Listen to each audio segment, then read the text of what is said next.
Welcome to हरियाली educational hubs friend. आज से हम पंवार वंश के राजाओं के बारे में पढ़ेंगे।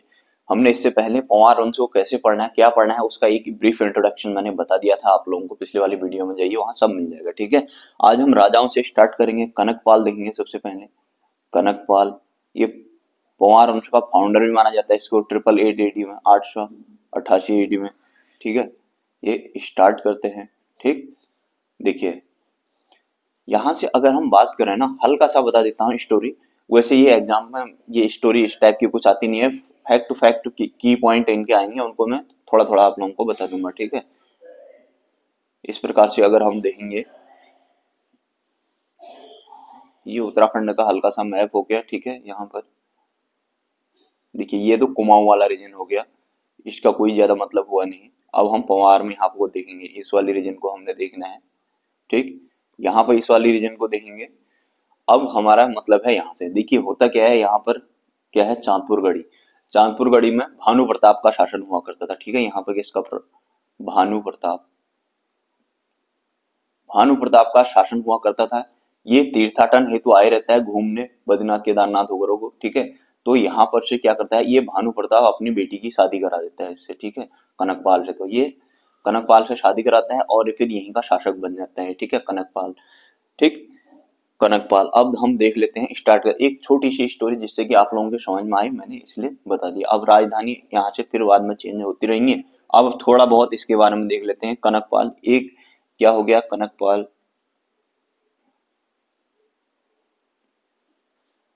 कनकपाल हो गया संस्थापक, संस्थापक। ठीक है, धार गुजरात से आया था ये। इस प्रकार से मतलब कभी नहीं पूछेगा इस टाइप का, इसलिए मैं ज्यादा बता नहीं रहा हूँ ना, वो स्टोरी में अंदर नहीं जा रहा हूँ। ये संस्थापक हो गया। ठीक है, चांदपुरगढ़ के शासक जो भानु प्रताप था, उसका दामाद और उत्तराधिकारी चांदपुरगढ़ी के शासक भानु प्रताप का दामाद तथा उत्तराधिकारी।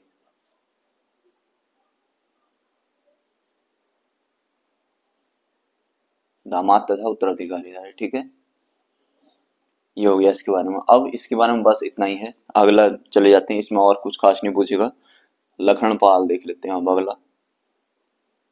लखनदेव, लखनदेव की बात करें तो इसका टाइम था 1310 से लेकर 1333। ठीक है, 1333 AD। देखिए हमारे लगभग पंवार में 60 राजा हुए। 60 के साथ इंपोर्टेंट नहीं है, जो जो थोड़ा बहुत इंपोर्टेंट है, जहां से जो चीजें पूछने की संभावना होगी वहां से मैं वो चीजें बताने वाला हूँ। ठीक है, ये था 28वां राजा, 28वां राजा था। ठीक है, इसकी अब इम्पोर्टेंट क्या है, स्वर्ण मुद्रा चलाने वाला स्वतंत्र राजा था ये। स्वर्ण मुद्रा चलाने वाला स्वतंत्र राजा, स्वर्ण मुद्रा चलाने वाला एक स्वतंत्र राजा था। ठीक है, और इसने ताम्र मुद्रा भी चलाई थी, ताम्र मुद्रा भी चलाई थी इसने। ठीक, इतना ध्यान रखना। ठीक, उसके बाद हम अनंतपाल देखेंगे, धारशिला अभिलेख वाला अनंतपाल। ठीक है, अनंतपाल का टाइम देखेंगे तो 1333 से लेकर 1354 AD तक, ये इसका टाइम पीरियड हो गया। ठीक है, मंदाकिनी नदी घाटी में स्थित धारशिला नामक स्थान से इसका शिलालेख प्राप्त होता है। ठीक है, मंदाकिनी हमने नदी पढ़ ली है पूरी डिटेल में, वहां देखना आप लोग। मंदाकिनी नदी घाटी में स्थित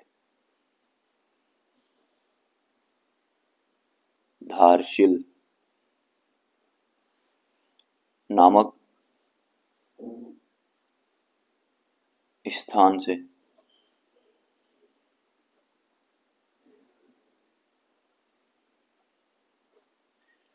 शिलालेख प्राप्त हुए। ठीक है, इसका अनंतपाल का। ठीक है, ये हुआ। उसके बाद हम देख लेते हैं जगतपाल।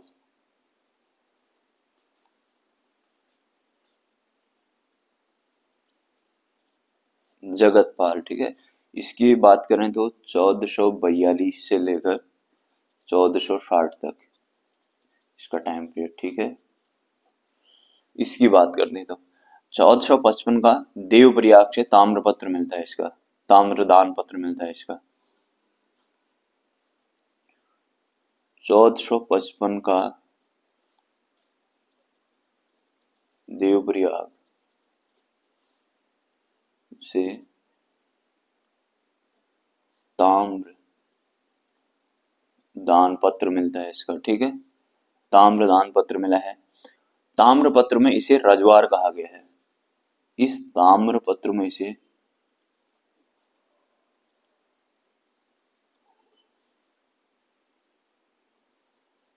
रजवार कहा गया है, ठीक है, इतना ध्यान रखना, ठीक है। देखिए हमने क्या स्टार्ट कहाँ से किया था, हमने स्टार्ट किया कनकपाल से।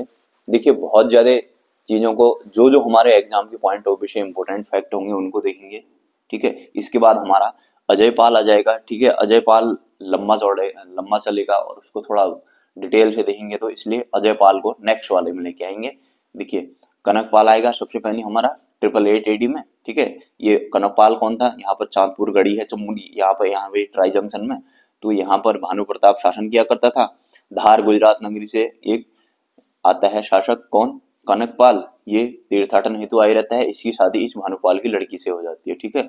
तो यहीं पर ये फाउंडर बन जाता है, एक नया वंश स्थापित कर देता है। कौन सा, पंवार। देखिए अगर हम बात करेंगे ना तो इधर गुर्जर प्रतिहार परमार वगैरह यहाँ भी तो हम इंडियन हिस्ट्री में देखेंगे ना, तो धार नदी से आया था, तो यहाँ पे क्या परमार वंश की स्थापना कर देता है, ठीक है। कनकपाल के बारे में पढ़ा हमने। फिर इस संस्था वो हो गया चातुरगढ़ी का शासक, और भानु प्रताप का दामाद और उसका उत्तराधिकारी हो गया, ठीक है।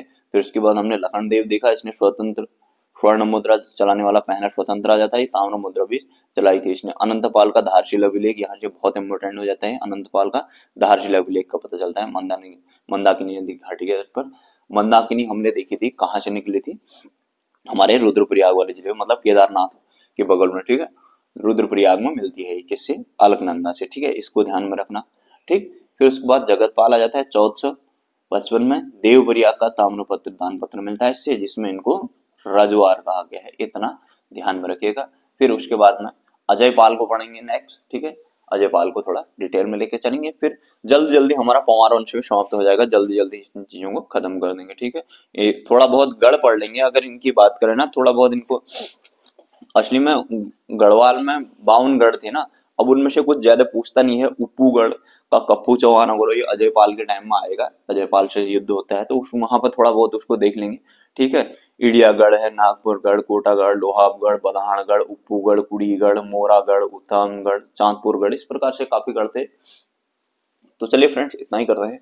आप लोग तब पिछले वाले वीडियो में जाकर वहां देखिएगा, जिन साथियों के जो नए साथी हैं। तो हमारे उत्तराखंड की ज्योग्राफी कंप्लीट हो गई है, हिस्ट्री भी कंप्लीट होने वाली है, ये रीजनिंग चल रही है, हिंदी में हिंदी व्याकरण आदि हो गई है, हिंदी लिटरेचर कंप्लीट हो गया है। वहां जाके आप लोग देखिएगा, ठीक है।